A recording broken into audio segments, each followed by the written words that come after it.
साल 2025 जब 1945 के बाद बनी दुनिया के नियम कायदों की धज्जियां उड़ गई। Tonight I can report to the world that the strikes were a spectacular military success. साल शुरू हुआ तो शुरू हुआ डोनाल्ड ट्रंप का एरा।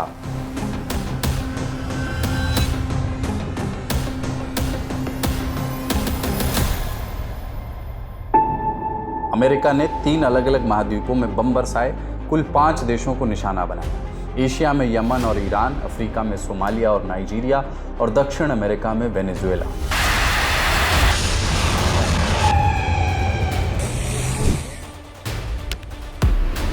अमेरिका का जिगरी यार इजराइल इससे ठीक एक कदम आगे निकला। Congratulations, President Trump. There is no red line that they have not crossed. की लिस्ट में 6 देश थे। फिलिस्तीन के गजा और वेस्ट बैंक तो थे ही, साथ में ईरान, लेबनान, सीरिया, यमन और कतर भी लपेटे में आ गए।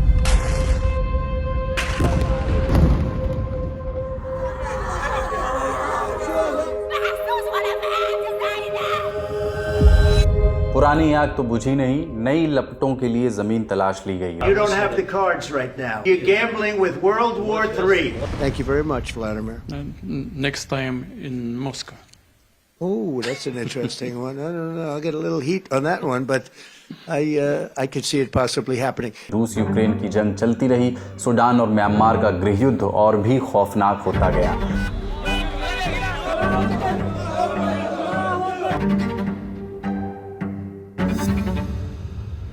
फिर कुछ नए मोर्चे खुले, थाईलैंड और कंबोडिया आपस में भिड़ गए, अफगानिस्तान और पाकिस्तान आमने सामने आ गए। उधर अफ्रीका के कॉन्गो में विद्रोहियों ने पैर पसारे, रवांडा से उसकी तनातनी हुई। साहेल के इलाके यानी माली, बुर्किना फासो और नाइजर में आइसिस और अलकायदा ने अपनी जड़ें और गहरी कर ली। कुछ ज्वालामुखी तो बस फटने का इंतजार कर रहे हैं, साउथ चाइना सी, ताइवान, वेनेजुएला। तो आज बात इसी 2025 की, जानेंगे कि कैसे दुनिया का पुराना निज़ाम, रूल्स बेस्ड वर्ल्ड ऑर्डर चकनाचूर हुआ इस साल। समझेंगे कि कैसे दुनिया ने एक अंतहीन जंग की ओर कदम बढ़ाए। नमस्ते, अपन है कुलदीप और आप देख रहे हैं दुनियादारी का स्पेशल एपिसोड, जिसमें हम बात करेंगे साल 2025 की। Brought to you by Vari Solar and Sensodyne K. वारी रेडियंस सोलर किट, रूफटॉप में आने वाली हर मुश्किल का जवाब। एक संस्था है एक्लेड, ACLED। इनका काम है जंग का हिसाब रखना, तबाही का अंदाज़ा लगाना। तो उसके कुछ आंकड़े आप देख लीजिए। 2025 में दुनिया भर में हिंसा का मीटर 2021 के मुकाबले 2 गुना हो चुका है। दिसंबर 2024 से नवंबर 2025 तक दुनिया भर में कुल 2,04,605 हिंसक घटनाएं हुई। इनका नतीजा 2,40,000 से ज़्यादा मौतें। ये लोग आपकी और हमारी तरह सांस ले रहे थे। इनमें से ज़्यादातर अपने परिवारों के साथ थे, लेकिन सियासत और उसके लिए हुई जंग ने उन्हें निगल लिया। सबसे ज़्यादा खून कहाँ बहा? यूक्रेन। यहाँ करीब 78,000 लोग मारे गए। दूसरे नंबर पर है फिलिस्तीन। एक्लेड की एक रिपोर्ट का कहना है कि वहाँ हर इंसान हिंसा की जद में था, हर वक्त जान हलक में थी। यूक्रेन और फिलिस्तीन, दुनिया की 40% हिंसा इन्हीं 2 जगहों पर सिमटी रही। कितनी मौतें हुई? इससे भी ज़्यादा डरावना आंकड़ा इस सवाल से जुड़ा है कि मौत आपके कितने करीब आ गई है। 2024 में दुनिया का हर 7वां इंसान खतरे में था। 2025 में ये दायरा और सिकुड़ गया। अब हर 6ठा इंसान खतरे में है। करीब 83 करोड़ 10 लाख लोग, यानी दुनिया की 16% आबादी हिंसा के रेडियस में है। और ये हिंसा कर कौन रहा है? गए वो दिन की कहते थे कि दुनिया को आतंकवादियों से खतरा है, आइसिस से खतरा है, अलकायदा से खतरा है। उनसे भी होगा, अब भी है, पर अब खेल और बदल गया है। अब स्टेट्स ने जिम्मा संभाला है। दुनिया भर में जो हिंसा हो रही है उसमें 74% हाथ सरकारों और उनकी फौजों का है, यानी रक्षक ही भक्षक बन गए हैं। पहले हम सोचते थे कि जंग किसी एक कोने में हो रही है, किसी दूर दराज मुल्क के बॉर्डर पर हो रही है, लेकिन 2025 ने ये भ्रम तोड़ दिया। कितने सारे देश इस बरस किसी न किसी कॉन्फ्लिक्ट में शामिल थे, उन्हें आप नक्शे पर इस वक्त देख सकते हैं। सबसे बुरा हाल फिलिस्तीन का है। आम नागरिकों के लिए धरती की सबसे खतरनाक जगह है। वहाँ 87% आबादी मौत के साए में है। फिर म्यांमार का नंबर है, जहाँ पूरे देश में गृहयुद्ध फैल चुका है। पिछले 4 बरस से चल रहा है। फरवरी 2026 में इसे 5 बरस हो जाएंगे। इसे दुनिया का सबसे बिखरा हुआ संघर्ष कहा जा रहा है। आमतौर पर जंग में 2 पक्ष होते हैं या ज़्यादा ज़्यादा से ज़्यादा 3 या 4 सरकार बनाम बागी, लेकिन म्यांमार का गणित ही बिगड़ चुका है। वहाँ 1200 से ज़्यादा अलग अलग हथियारबंद गुट सक्रिय हैं, हर गुट के अपने लड़ाके हैं, अपना एजेंडा है। और अब सूडान को देखिए, दुनिया में सबसे ज़्यादा विस्थापन और भूखमरी इसी देश के लोग झेल रहे हैं। एक मुल्क सीरिया भी है जहां गृहयुद्ध जरूर थम गया, लेकिन खून का रिसना अभी नहीं थमा है। 53 साल से जिस असद परिवार का राज था वो ताश के पत्तों की तरह बिखर गया। अहमद अल शरा सीरिया के राष्ट्रपति बने, वादा किया कि 13 साल से जल रहे मुल्क में वो शांति लेकर के आएंगे। आंकड़ों को देखें तो लगता है कि कुछ असर तो हुआ है। 2024 के मुकाबले 2025 में हिंसा की घटनाएं 44% कम हुई हैं, लेकिन सिक्के का दूसरा पहलू भी है, सांप्रदायिक दंगे नहीं रुक रहे हैं। जनवरी से नवंबर 2025 के बीच 4670 आम नागरिक सीरिया में मारे गए, उन्हें जानबूझकर निशाना बनाया गया। कुल मिलाकर 7692 लोग अपनी जान गंवा चुके हैं। है तो अपना पड़ोसी पाकिस्तान भी, वहाँ अलगाववादियों और आतंकियों ने सरकार की नाक में दम कर रखा है। आम लोगों के जीवन पर लगातार खतरा बना हुआ है। इस मामले में एक्लेड ने पाकिस्तान को नंबर 1 पर रखा है। इसके अलावा पाकिस्तान अफगानिस्तान की लड़ाई भी है, जो कब रुके और कब शुरू हो जाए इसका कोई हिसाब नहीं है। इसके अलावा नाइजीरिया, माली और कैमरून भी हैं, जहां आतंकी और बागी सरकार को चुनौती दे रहे हैं। इस लिस्ट में मेक्सिको, ब्राज़ील और हैती भी हैं। वहां गैंगवार सबसे बड़ी परेशानी है। ये बात इसलिए अहम है क्योंकि मेक्सिको और ब्राज़ील दोनों G20 के सदस्य हैं, बड़ी अर्थव्यवस्थाएं हैं, लेकिन फिर भी हिंसा की लिस्ट में ये फेल हुए देशों के साथ, अक्षम देशों के साथ, विफल देशों के साथ खड़े हैं। इन सब में खौफनाक सच ये भी है कि अब कोई भी जगह सुरक्षित नहीं बची है। युद्ध के कुछ नियम होते थे, कहा जाता था कि जो लड़ नहीं रहा उसे नहीं मारना है। 2025 में ये नियम कूड़ेदान में फेंक दिए गए। आंकड़े देखिए, 2025 में आम नागरिकों पर 56,000 बार हमले हुए, पिछले 5 साल में सबसे ज़्यादा। और मार कौन रहा है? आम नागरिकों पर 2/3 हमले तो आतंकी गुटों और बागियों ने किए, लेकिन चौंकाने वाली बात है कि 1/3 हमले सरकारों ने अपनी फौज से करवाए। सबसे बड़ी मिसाल है सूडान। कैसे? 2025 में सूडान दुनिया का सबसे बड़ा मानवीय संकट बन गया। ये देश पिछले 2.5 बरस से गृहयुद्ध की चपेट में है।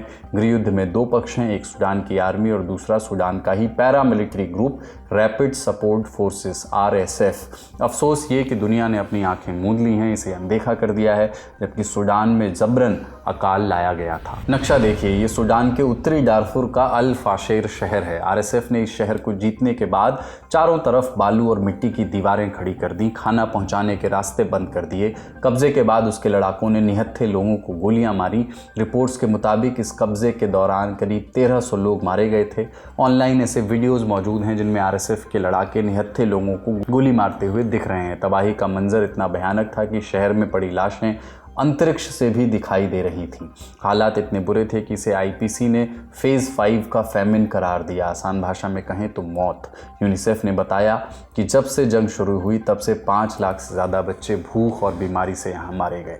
इसके अलावा कितनी मौतें हुई कोई ठीक से जानता भी नहीं। रिपोर्ट्स बताती हैं कि यह आंकड़ा 20,000 से 1.5 लाख के बीच झूल रहा है। इतना बड़ा रेंज, इतना बड़ा अंतर इसलिए है क्योंकि गिनने वाला सिस्टम ही खत्म हो चुका है। ये जंग रुक क्यों नहीं रही? क्योंकि दोनों पक्षों को ताकतवर विदेशी मुल्कों का समर्थन हासिल है। RSF को पर्दे के पीछे से UAE का समर्थन मिलने के आरोप हैं, वहीं सेना को मिस्र और सऊदी अरब का समर्थन हासिल है। इस बीच सूडान के गृहयुद्ध के वजह से 1 करोड़ 20 लाख लोग बेघर हो चुके हैं। ये दुनिया का सबसे बड़ा विस्थापन है। लोग अपना घर छोड़कर चाड और दक्षिणी सूडान की ओर भाग रहे हैं। सूडान का गृहयुद्ध रोकने के लिए क्या किया जा रहा है? सच कहें तो कुछ भी नहीं। जहां कोशिशें हो भी रही हैं वहां कुछ फायदा भी नहीं दिखता। 2025 की सबसे बड़ी त्रासदी यही थी। दुनिया को लगा था कि जंग लड़ते लड़ते देश थक जाएंगे, कॉन्फ्लिक्ट फटीग आ जाएगा, लेकिन हुआ इसका उल्टा। थकान नहीं बल्कि जिद और बढ़ गई। रूस और यूक्रेन की लड़ाई अब एक परमानेंट कॉन्फ्लिक्ट सी बन चुकी है। 2024 चुनाव में ट्रंप ने वादा किया था कि 24 घंटे में जंग रुकवा दूंगा। 24 घंटे तो छोड़िए, 24 हफ्ते निकल गए, जंग जारी है। इस साल मैदान पर किसी को कोई बड़ी बढ़त, कोई बड़ी जीत नहीं मिली तो सिर्फ और सिर्फ कूटनीति में हार। यूरोप ने 2025 में यूक्रेन के साथ मिलकर कम से कम 12 समिट किए। मकसद था शांति का प्लान बनाना, सुरक्षा की गारंटी देना। इसके अलावा यूरोपियन काउंसिल की 6 बड़ी बैठकें अलग हुई, यानी कुल मिलाकर 18 बार मिले। उधर असली खिलाड़ियों अमेरिका और रूस के बीच भी अलास्का में एक प्रेसिडेंशियल समिट हुई। मंत्रियों के लेवल पर 5 बार दोनों देश मिले, फ़ोन पर भी खूब बतियाए। पूरे साल में 9 बार फ़ोन पर बात हुई। इन मीटिंग्स और फ़ोन कॉल्स ने शांति प्रस्तावों की बाढ़ ला दी। पर सब फेल। बार बार प्लान आते हैं, 20 पॉइंट, 10 पॉइंट, पता नहीं कितने पॉइंट, लेकिन सब पॉइंटलेस। बात बनती ही नहीं है। यूक्रेन को पीछे से यूरोप का बिना शर्त समर्थन मिल रहा है। रूस को कोई जल्दी नहीं है, उनकी इकॉनमी अब वॉर इकॉनमी बन चुकी है। पश्चिमी प्रतिबंधों का कोई खास असर है नहीं। जंग अपने आप में एक सेल्फ सस्टेनिंग इकोसिस्टम बन गई है। एक्लेट के मुताबिक 2024 के मुकाबले 2025 में लड़ाई 53% बढ़ गई। दोनों सेनाओं के बीच कुल 26,500 झड़पें हुई। रूस ने भीड़भाड़ वाले इलाकों में ड्रोन गिराए। 2000 से ज़्यादा आम नागरिक इसमें मारे गए। इतना बारूद फूंकने के बाद हासिल क्या हुआ? खोदा पहाड़, निकली चूहिया। Institute for the study of war की रिपोर्ट ने रूस की पोल खोल दी। साल भर की मारकाट के बाद रूस को सिर्फ 0.77% नई जमीन मिली, 1% भी नहीं। तो फिर रूस कर क्या रहा था? रिपोर्ट कहती है कि ये दिमाग की लड़ाई थी, कॉग्निटिव वॉरफेयर। रूस दुनिया को और अपने लोगों को बस ये यकीन दिलाना चाहता था कि वो कभी थकेगा नहीं, कि उसकी जीत पक्की है, और वो दिखावा कर रहा था कि उसकी मशीनरी कभी नहीं रुकेगी। 2025 में रूस के 3,82,000 सैनिक मारे गए या घायल हुए। जब से जंग शुरू हुई है तब से 8 से 11 लाख रूसी सैनिक इसका शिकार हो चुके हैं। 2025 में भी इसके रुकने की संभावना थी, लेकिन जिस तरह का ये युद्ध होता जा रहा है, इंट्रैक्टेबल, मतलब लगभग लगता है खत्म ही नहीं होगा अपने आप से, उसको देखकर तो यही लगता है कि 2026 भी इस युद्ध के लिए दुश्वार होगा। दुश्वार इस सेंस में होगा कि जितने भी पीस एफर्ट्स किए जा रहे हैं वो मैक्सिमलिस्ट पोजीशन से किए जा रहे हैं, चाहे रशियन मैक्सिमलिस्ट पोजीशन हो या यूक्रेनियन मैक्सिमलिस्ट पोजीशन हो। और अमेरिका यानी ट्रंप किसी भी शर्त पे चाहते हैं इसको युद्ध रुकवा देना है। वो पहले लोग कहते थे कि एक्समस के पहले कराना चाहते हैं, लेकिन एक्समस के पहले नहीं हुआ। अब शायद न्यू ईयर के पहले कराना चाहते थे, वो भी पॉसिबल नहीं है। लेकिन ये युद्ध अब अगर आप मान लें कई फेजेस में रुकेगा। कोई ये कह दे कि अगले दिन से गोलीबारी बंद हो जाएगी तो ये नहीं होगा, और ये फेजेस को कंप्लीट होने में पूरा 26 भी लग सकता है, ऐसा मेरा अंदेशा है।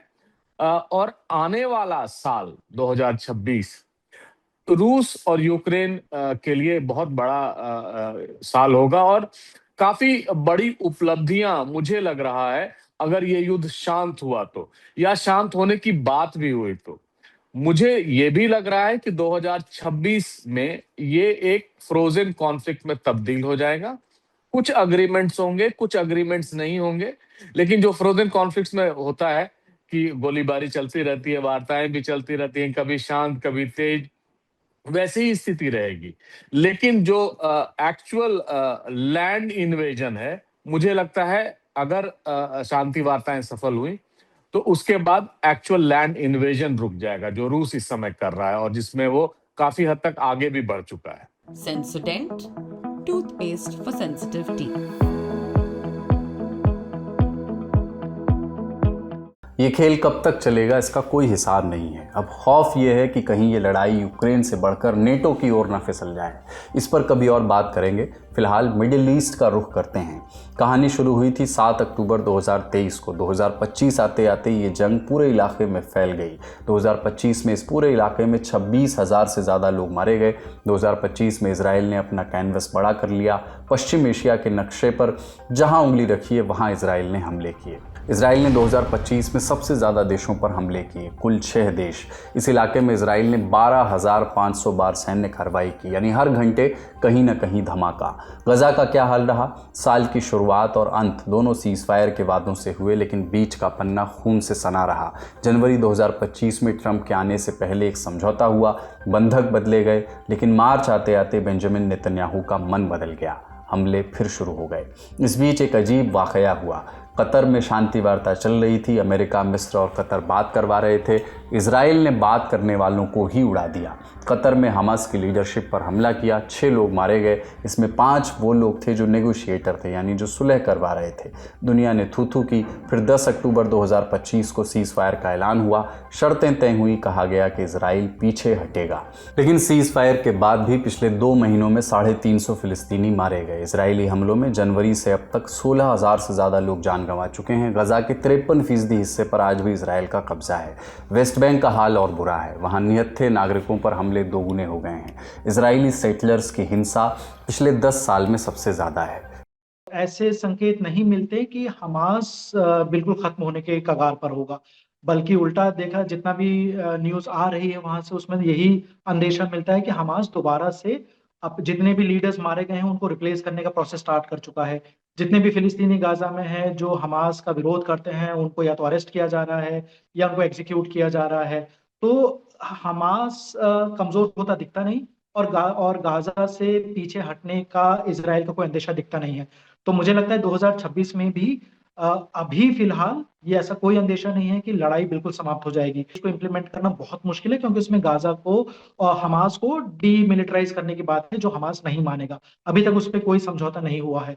तो आई एम नॉट ऑप्टिमिस्टिक। मुझे लगता नहीं है कि गाजा में शांति स्थापित हो पाएगी। लोगों की जान जाती रहेगी। फुल स्केल वॉर नहीं हो पाएगा, क्योंकि हमास अब उतना स्ट्रांग नहीं है। अगर हम फुल स्केल वॉर की बात करें तो इसराइल और ईरान के बीच फुल स्केल वॉर 2025 में हुआ भी नहीं था और 2026 में भी नहीं होगा। लेकिन पूरी आशंका है, और ये जरूर होगा, कि जब जब इसराइल को इस तरह के एविडेंस मिलेगा कि ईरान दोबारा से अपने प्रॉक्सीज को ताकतवर करने की कोशिश कर रहा है, चाहे वो सीरिया के अंदर हो, चाहे लेबनान में हो, चाहे यमन में हुथीज हो, इसराइल डेफिनेटली एयर स्ट्राइक्स करेगा। चाहे वो एयरक्राफ्ट, एयरफोर्स के थ्रू हो, मिलिट्री एयरक्राफ्ट के थ्रू हो, या ड्रोन के थ्रू हो, या फिर सीक्रेट अटैक्स हो मोसाद के थ्रू, बट वो अटैक्स चलते रहेंगे। मुझे सबसे ज्यादा इसका अंदेशा लेबनान में लगता है, क्योंकि हिजबुल्ला हमास की ही तरह है। हिजबुल्ला का अस्तित्व इस बात पर डिपेंड करता है कि वो मिलिटरीली स्ट्रांग रहे। हिजबुल्ला का अस्तित्व बिना मिलिट्री स्ट्रेंथ के नहीं है। तो और जैसे ही हिजबुल्ला मिलिट्री स्ट्रेंथ को बढ़ाने की कोशिश करेगा, इसराइल की तरफ से एयर स्ट्राइक्स डेफिनेटली होंगे। मुझे ये नहीं लगता कि इसराइल दोबारा से इतनी जल्दी ग्राउंड अटैक करेगा। जिस तरह 2025 में हुआ था उस तरह का अटैक नहीं होगा। लिटनी रिवर के दोनों तरफ जो उन्होंने एक बफर जोन बनाया है, वो शायद कंटिन्यू करे 2026 में। लेकिन air strikes, missile strikes, drone strikes Lebanon और यमन में हुथीज के खिलाफ चलते रहेंगे। तो ये तो गजा की बात हुई। जून 2025 में ये लड़ाई ईरान और अमेरिका तक पहुंच गई। पहली बार अमेरिका ने ईरान पर सीधी कार्रवाई की। इजराइल ईरान का प्रॉक्सी वॉर खुल्लम खुल्ला जंग में तब्दील हो गया। जून में 12 दिन तक दोनों देशों के बीच जंग चली। इजराइल और अमेरिका का तर्क था कि ईरान चोरी छिपे न्यूक्लियर बम बना रहा है। इजराइल ने 13 जून को यही तर्क देते हुए ईरान के न्यूक्लियर साइट्स पर बमबारी की। We struck at the heart of Iran's nuclear enrichment program. We struck at the heart of Iran's nuclear weaponization program. We targeted Iran's main enrichment facility in Natanz. We targeted Iran's leading nuclear scientists working on the Iranian bomb. We also struck at the heart of Iran's ballistic missile program. Israel ने 12 दिनों में Iran के 27 सूबों में बम गिराए, कुल 350 हवाई हमले किए। तेहरान के सरकारी दफ्तर, मिलिट्री लीडर्स, न्यूक्लियर ठिकाने, मिसाइल फैक्ट्रियां, सबको निशाना बनाया। जवाब में ईरान ने 16 जून से इजराइल के लगभग हर इलाके में बैलिस्टिक मिसाइल्स दागी। नतीजा क्या निकला? 22 जून को अमेरिका भी जंग में उतर आया। इसके ठीक एक दिन बाद 23 जून को ट्रंप साहब सामने आए, बोले बस बहुत हो गया। उन्होंने ऐलान कर दिया कि दोनों देशों ने अपना मिशन पूरा कर लिया है, जंग खत्म। लेकिन क्या वाकई जंग खत्म हुई या सिर्फ एक ब्रेक लिया गया है, ये बड़ा सवाल है। इस बरस इसराइल ने लेबनान पर भी 1600 बार हमले किए। इसके पहले 2024 में उसने हिजबुल्ला की पूरी लीडरशिप को साफ कर दिया था। नवंबर 2025 में राजधानी बेरूत में एक हमले में हिजबुल्लाह के चीफ ऑफ स्टाफ भी ढेर हो गए। इजराइल ने यमन में हूती विद्रोहियों पर भी बमबारी जारी रखी। सीरिया में भी उसने हमले किए। अब साउथ ईस्ट एशिया की ओर बढ़ते हैं। भारत की पूर्वी सरहद म्यांमार, ये देश पिछले 4 बरस से सिविल वॉर की चपेट में है। हालात वहाँ बदतर हो चुके हैं। स्टेट बिखर रहा है। 2025 में वहाँ की मिलिट्री सरकार के हाथ से 40% मुल्क निकल चुका है। अब उनके पास 60% से भी कम हिस्सा बचा हुआ है। वो अब सिर्फ बीच के गलियारे में सिमट गए हैं, सिर्फ यांगून और नेप्यूडा जैसे बड़े शहरों में। इस आग में चीन अपनी रोटियां सेक रहा है। उसका खेल पर्दे के पीछे से चलता है। एक तरफ वो विद्रोहियों से बातचीत जारी रखता है, वो बॉर्डर पर हुंटा की पकड़ ढीली होने देता है क्योंकि उसे कमज़ोर म्यांमार सूट करता है। दूसरी तरफ वो म्यांमार की सरकार से भी बातचीत जारी रखता है। इस खेल के बीच म्यांमार की जनता दरबदर है, हिजरत को मजबूर है। 35 लाख लोग बेघर हो चुके हैं। दक्षिण पूर्व एशिया में ही थाईलैंड और कंबोडिया भी हैं। 2025 इनके लिए भी भारी रहा। 2026 की सुबह थोड़ी शांत होगी। दिसंबर के आखिर में दोनों ने हाथ मिला लिया, सीज फायर हो गया। झगड़ा क्या है? ज़मीन का, नक्शे का और एक पुराने मंदिर का। ये लकीर अंग्रेज़ों के ज़माने की हैं, लेकिन आज भी इनका असर बना हुआ है। विस्तार से हमने इतिहास पर बात की हुई है पहले, लिंक उसका डिस्क्रिप्शन में है। जुलाई 2025 में थाईलैंड और कंबोडिया के बीच 5 दिन तक लड़ाई चली। फिर अमेरिका और चीन बीच में आए। आसियान देशों ने भी जोर लगाया। मामला ठंडा पड़ा, अक्टूबर में समझौता हुआ, ट्रंप ने फिर से शेखी बगारी, लेकिन ये शांति पानी के बुलबुले जैसी थी। नवंबर में आग फिर भड़क गई। फिलहाल ट्रंप की पहल पर दोनों फिर से शांत हो गए हैं, लेकिन इससे पहले ही इस झगड़े ने एक कुर्सी भी गिरा दी। थाईलैंड की प्रधानमंत्री थी पैंटोगैटर्न शिनावात्रा। उनका कंबोडिया के पूर्व प्रधानमंत्री हुन सेन के साथ एक फ़ोन कॉल लीक हुआ, ऑडियो उसका। जनता को लगा कि मैडम कंबोडिया के सामने कमज़ोर पड़ रही हैं, आखिर में उन्हें विदाई लेनी पड़ी। अब अफ्रीका का हाल देखते हैं। रवांडा और डेमोक्रेटिक रिपब्लिक ऑफ कॉन्गो। दिसंबर 2025 में अमेरिका में वॉशिंगटन अकॉर्ड साइन हुआ, फोटो खींची, हाथ मिलाए गए, कस्में खाई गईं, लेकिन ये सब कुछ हकीकत से कोसों दूर है। मामला क्या है? कॉन्गो में M23 विद्रोही रुकने का नाम नहीं ले रहे। 5वां साल है ये जब वहाँ गोलियाँ चल रही हैं। जनवरी में इन विद्रोहियों ने गोमा और बुकावू शहरों पर कब्जा कर लिया था। सिर्फ एक महीने में 7000 लोग मारे गए, लाशों के ढेर लग गए। कॉन्गो का आरोप है कि इन विद्रोहियों को रवांडा का साथ मिलता है। इसी आरोप को लेकर दोनों देशों में तनातनी चलती है। एक तरफ ये सब चल रहा है और दूसरी तरफ M23 वाले अपने कब्जे वाले इलाकों में अपनी पैरेलल सरकार चला रहे हैं, अपना प्रशासन बना रहे हैं। शांति की उम्मीद फिलहाल बेमानी लगती है। एक लड़ाई 2025 में भारत और पाकिस्तान के बीच भी हुई। 2025 में सब्र का बांध टूट गया। 22 अप्रैल 2025 जम्मू कश्मीर के पहलगाम में हमला हुआ। पाकिस्तान से आए आतंकियों ने 26 बेगुनाह लोगों को मार दिया। भारत ने इसके जवाब में 7 मई को ऑपरेशन सिंदूर शुरू किया। निशाने पर थे 9 आतंकी ठिकाने, 4 पाकिस्तान के अंदर, बाकी पाकिस्तान के कब्जे वाले कश्मीर POK में। ऑपरेशन सिंदूर के दौरान भारत ने पाकिस्तान की कमर तोड़ दी, पाकिस्तान के मिलिट्री इंफ्रास्ट्रक्चर को खासा नुकसान पहुंचाया। फिर 10 मई को पाकिस्तान के DGMO ने फ़ोन किया, गिड़गिड़ाए, तब जाकर के गोलीबारी रुकी। लेकिन भारत ने यह भी साफ किया है कि ऑपरेशन सिर्फ पॉज हुआ है, ख़त्म नहीं। इस ऑपरेशन के भी ब्यौरे हम विस्तार से आपको पहले बता चुके हैं, उसका लिंक डिस्क्रिप्शन में है। और आखिर में पाकिस्तान की बात कर लेते हैं, जो उसकी दूसरी लड़ाई है उसकी। वो सिर्फ पूरब में नहीं, पश्चिम में भी पिट रहा है। वही तालिबान जिसे पाकिस्तान ने कभी पाला था, अब वो उसी को डस रहा है। अक्टूबर 2025 में पाकिस्तान ने अफगानिस्तान पर बम गिराए, कहा कि हम तहरीक तालिबान TTP को निशाना बना रहे हैं। लेकिन इस हमले में अफगान तालिबान के मुताबिक आम नागरिक भी मारे गए। इसलिए जवाब में अफगान तालिबान ने बॉर्डर पर लड़ाई छेड़ दी। 10 दिन तक लड़ाई चलती रही। फिर कतर और तुर्की के बीच बचाव के बाद 19 अक्टूबर को सीज फायर हुआ। लेकिन छिटपुट गोलीबारी अब भी जारी है। दोस्ती दुश्मनी में बदल चुकी है। दोनों देशों के बीच भरोसा उठ चुका है। व्यापार ठप है। पाकिस्तान कहता है कि तुम TTP को शह दे रहे हो। अफगान तालिबान इस आरोप को नकारता है। आगे क्या होगा कुछ भी स्पष्ट नहीं है। 2026 में दुनिया में कहां कहां जंग शुरू होने की आशंका है, हमने जानकारों से भी इस मुद्दे पर बात की। तो 2026 के लिए जो मेरा आकलन है वो इस प्रकार है। अगर आप कॉन्फ्लिक्ट्स के बारे में बात करें कि भाई कहाँ कहाँ पे आर्म्ड कॉन्फ्लिक्ट्स जो है वो कंटिन्यू करेंगी, तो उसमें डेफिनेटली पहला नाम जो है और नंबर रशिया यूक्रेन युद्ध का ही आता है। और पूरे 2025 में डोनाल्ड ट्रंप ने अपनी तरफ से पूरी कोशिश की कि ये कॉन्फ्लिक्ट रुक जाए, लेकिन ऐसा नहीं हो पाया। इनफैक्ट भारत में आपको मालूम होगा कि जितनी बार डोनाल्ड ट्रंप ने कोई पीस प्लान या कोई मीटिंग करी, कभी ज़ेलेंस्की से, कभी पुतिन से, हर बार ये आकलन किया गया कि इस बार लगता है ये रुक जाएगा, लेकिन ये नहीं रुका।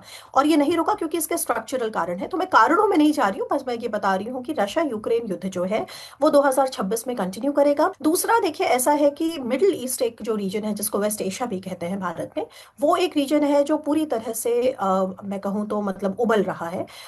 सबसे बड़ा जो वहाँ पे, अगर सबसे मैक्रो लेवल पे शुरू करते हैं मिडिल ईस्ट में, तो मैक्रो लेवल पे जो उसकी लेवल ऑफ एनालिसिस है वॉर के नज़र से, वो सबसे पहले एक second round of conflict between Iran and Israel वो होने वाला है। आपको मालूम होना चाहिए कि ऑलरेडी जो ईरान न्यूक्लियर डील है वो पूरी तरह से ऑफ द टेबल है, वो मतलब पूरी तरह से डिफंक्ट हो चुकी है।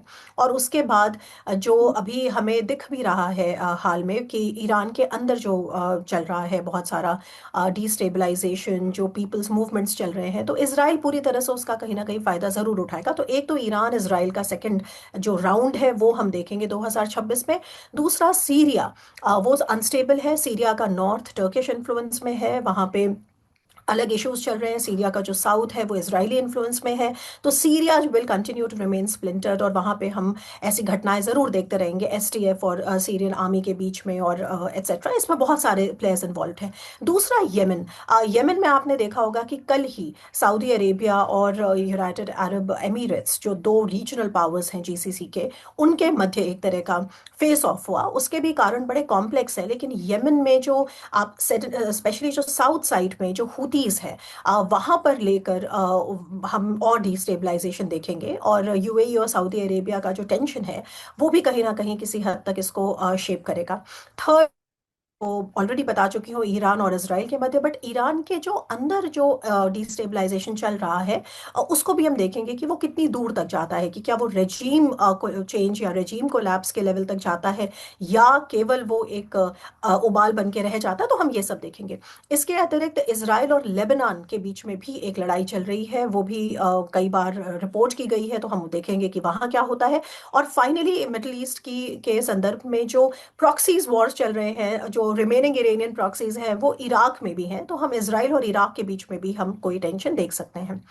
तीसरा थिएटर है Latin America. Of course Latin America में वेनेजुएला में आपको मालूम होगा कि डोनाल्ड ट्रंप की रेजिम ने काफ़ी प्रेशर क्रिएट किया है, और अब हमें पता चल रहा है कि CIA ने काफ़ी लैंड बेस्ड ऑपरेशंस भी किए हैं जो कुछ दिनों बाद सामने आए हैं। तो हम देखेंगे कि जो डोनाल्ड ट्रंप का प्रेशर है मदुरो के रेजिम पर वो किस हद तक जाता है, क्या वहाँ पे भी रेजिम चेंज होता है या नहीं, या रेजिम चेंज होता है तो वो किस प्रकार का होता है, केवल पॉलिटिकल प्रेशर को रैंप अप करना या मिलिट्री बिल्डअप को रैंप अप करना, या कि एक प्रॉपर लैंड बेस्ड इन्वेजन या एम्फीबियस इन्वेजन। तो इन चीज़ों को हम 2026 में ज़्यादा खुलकर सामने आएंगी। पाकिस्तान का जो सिचुएशन है मैं उसको ज़रूर वॉच करूंगी, क्योंकि ऑपरेशन सिंदूर के लिहाज से भी मैं देखूं तो एक अनफिनिश्ड वॉर मैं मानती हूं ऑपरेशन सिंदूर को, और हम देखेंगे कि क्या 2026 में कोई ऐसा हमको एस्केलेशन दिखाई पड़ता है या नहीं।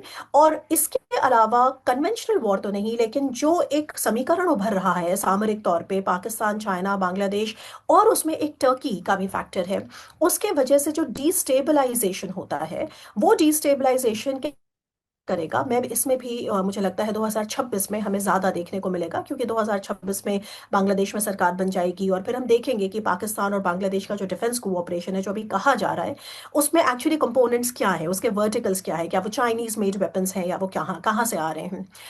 ये हो गए कुछ ऐसे। और दूसरा एक इम्पॉर्टेंट तरीका इसको देखने का कि अगर एनालिटिकली आप देखें कि एनालिटिकली हम क्यों मानते हैं कि 2026 में ये कॉन्फ्लिक्ट्स जारी रहेंगी, तो एक बायपोलर फ्रेमवर्क जो हमें US चाइना का मिलता है, वो बायपोलर फ्रेमवर्क अब उसके कॉन्टूर्स बड़े क्लियर नहीं हैं, क्योंकि डोनाल्ड ट्रंप जो है वो चाइना के प्रति कहीं नरम रवैया दिखाते हैं, कभी वो चाइना के प्रति सख्त रवैया दिखाते हैं, वो कहते कुछ और हैं करते कुछ और हैं। तो ये बायपोलर जो फ्रेमवर्क है ये इसके कॉन्टूर्स अनक्लियर है, और 2026 में हमें उम्मीद है कि कुछ हमें इसके बारे में और डिटेल्स पता चलेंगे कि ये किस तरफ जाता है, रेयर अर्थ की जो लड़ाई है वो किस तरफ जा रही है, एक्सपोर्ट कंट्रोल्स किस तरफ जा रहे हैं। जाते जाते बात उस सिस्टम की, उस मशीन की जो जंग की आग में घी डालती है। जंग के लिए चाहिए पैसा, टेक्नोलॉजी, एक ग्लोबल इकोसिस्टम।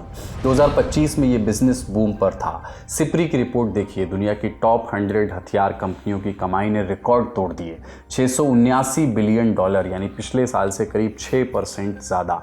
ये पैसा आया कहाँ से? डर से। यूरोप को डर था रूस का, तो उन्होंने अपनी तिजोरियां खोल दी, गोला बारूद पर पानी की तरह पैसा बहाया। चेक रिपब्लिक की एक कंपनी है चेकोस्लोवाक ग्रुप, इनकी कमाई 193% बढ़ गई। अमेरिका का डिफेंस सेक्टर भी पीछे नहीं रहा, वहाँ भी खूब नोट छपे। एक तरफ यूनाइटेड नेशंस सूडान में भूखे लोगों के लिए भीख मांग रहा था, उसे पैसे नहीं मिले। दूसरी तरफ मौत का सामान खरीदने के लिए दुनिया ने अरबों डॉलर एक झटके में निकाल दिए। प्रायोरिटीज़ ही बदल चुकी हैं। उम्मीद है हुक्मरानों को थोड़ी अक्ल आए और उनकी प्राथमिकता की सूची में आम लोगों के लिए भी और मानवता के लिए थोड़ी सी जगह बने। तो ये था 2025। हमने आपको तबाही के नक्शे दिखाए, मौत के आंकड़े गिनाए। अब कैलेंडर बदल रहा है, क्या इन देशों की तस्वीर भी बदलेगी, ये सवाल है। उम्मीद है 2026 दुनिया के लिए बेहतर हो, शांति से परिपूर्ण हो। इसी उम्मीद के साथ विदा। आप अपना और अपनों का खूब ख्याल रखिए। देखते रहिए ललन। शुक्रिया। मौसम ठंडा हो सकता है मगर मस्ती ठंडी नहीं होनी चाहिए। नए साल में रजाई में कुनमुनाते हुए दुबकना नहीं है। शुरुआत होगी बहुत सारे फन के साथ। दिन होगा शनिवार का 10 जनवरी 2026 को आपके फेवरेट स्टार्स के साथ पटना के बापू सभागार में जमेगा लल्लन टॉप का बिहार अड्डा। खेली जाएगी क्विज, आएगा बहुत मजा। और यहाँ आने के लिए आपको सिर्फ फ्री में रजिस्ट्रेशन कराना है। So what are you waiting for? thelalantop.com पर जाइए, बैनर पर क्लिक कीजिए और आ जाइए बिहार अड्डा में।